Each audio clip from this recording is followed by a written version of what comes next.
Hi everyone. So before I start showing you how to do the adult cage, I first want to go over what these stickers mean. So each adult cage, and actually all of the cages, are labeled by colony name, whether they're susceptible or resistant to imidacloprid, the number of sort of suggested pots that can go into the cage, which will vary depending on the size, and what stage the cage is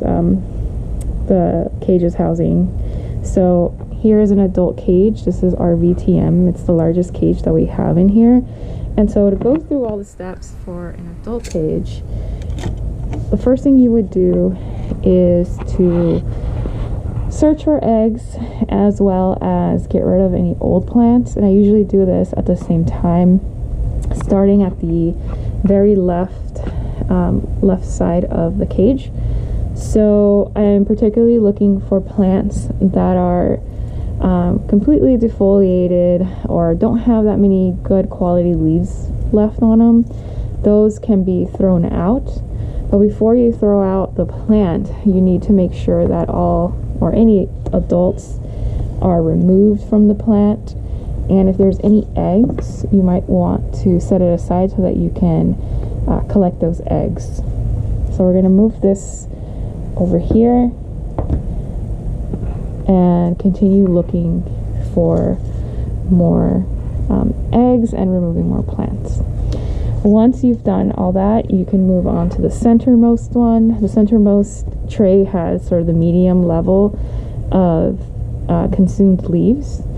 And so when you're checking for eggs, I usually turn the pot this way so that you can see underneath the leaves. That's sort of the preferred area for females to lay their eggs. I'm not seeing any on this one.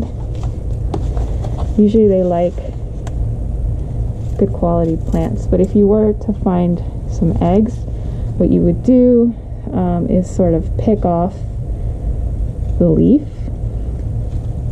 like that and set this little leaf aside inside one of these deli containers. And as you're going through each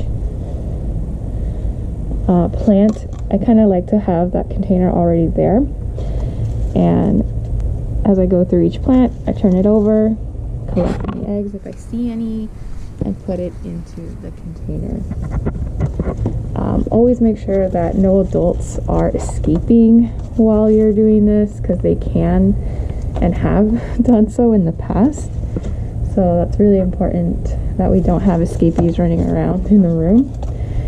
So yeah, you would do this for the rest of the plants. Like I said, removing old plants that are pretty much on the left side of the cage, and then moving from the left to the right, checking for eggs.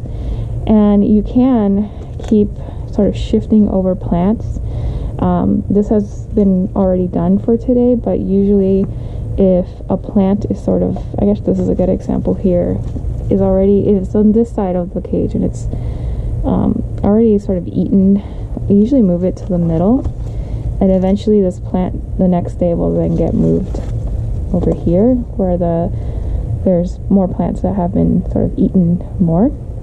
So we keep this gradient of herbivory so it's easier to keep track and remove plants. So there's a good example here of some eggs. So like I said, you want to turn over the leaves and just kind of pull off that leaf with the eggs, and carefully so that you don't squish any eggs, and then place that in a container.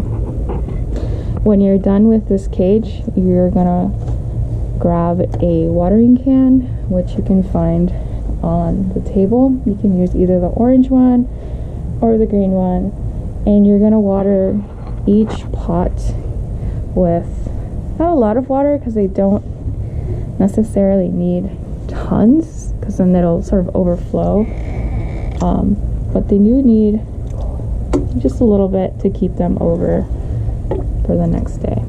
And since it's very dry in here, we make sure that we water every day, and you would do this for every single pot in the cage. So the next step that you would take with eggs after you're done watering is to place your eggs in the container, and then you're gonna cut around the edges. And the reason why we do this is because we want to make sure that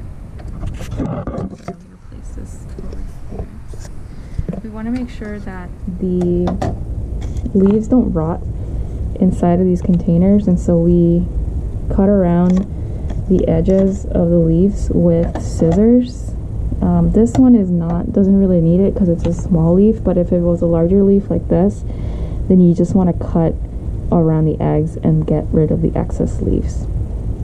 And so the next thing you would do once you have your eggs in a container is to make sure you close it with one of these tops, and make sure that this mesh is not loose or it has any like holes in it. You then want to create a label with some tape that we have. Place it here, right at the top, or really anywhere. And then with a permanent marker, you want to label it again with the name of the page. So here we have VTM. The next thing you would label it with is the generation, which will be always on this whiteboard. So VTM, right now we're at G21. So you would label this G21 and today's date, which is 12/15. And that's all. This container will then go to the bottom of the stack in its respective larval cage. So it would go down there. And so the next video will cover how to do the larval cages.